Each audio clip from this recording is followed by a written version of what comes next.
For most of us, sparkling wine is associated with the good life. We reserve it for special celebrations, and it often commands a premium price. But believe it or not, bubbles weren't always held in such high regard. In fact, early winemakers considered those bubbles to be a mistake, and before the days of science, they had no idea what caused them or how to stop them. In ancient France, monks were often in charge of making the wine.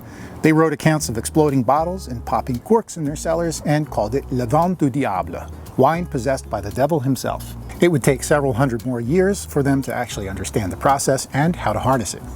The monks of Saint Hilaire in Limoux were the first to embrace the bubbles in the 1500s. They decided to keep the sparkle and make it a feature, not a fault. And people like Dom Pérignon and the Grande Dame Veuve Clicquot built upon the monks' work and perfected the clean, crisp, and vibrant luxury wine that we know and love today.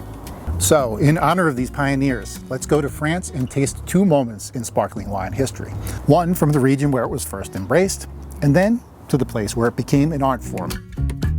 Limoux in the south of France is the origin of French sparkling wine, starting with monks at the Abbey Saint Hilaire in the 1530s. And that was at least 100 years before sparkling champagne was even a thing. So even though this is the original, it can't be called champagne. For all other sparkling wines, the French use the term Crémant. The name means creamy, kind of like the texture of the wine. This one is made with a blend of Chardonnay, Chenin Blanc, and Pinot Noir.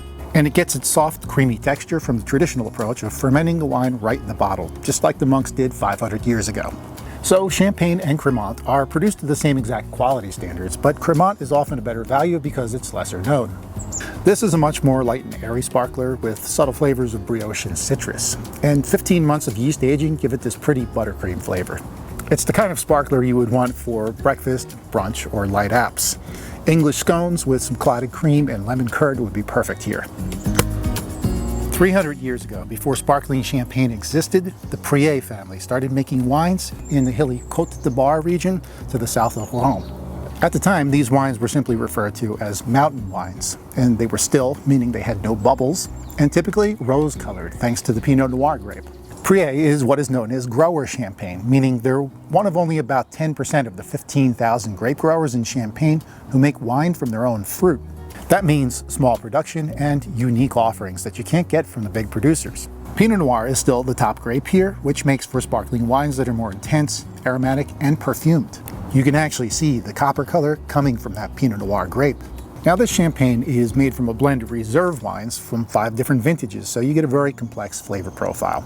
It's also aged on the yeast for 5 years, which gives it a weighty, almost saline texture. Imagine spreading some butter and apple jam on a toasted biscuit and finishing it off with a sprinkle of sea salt.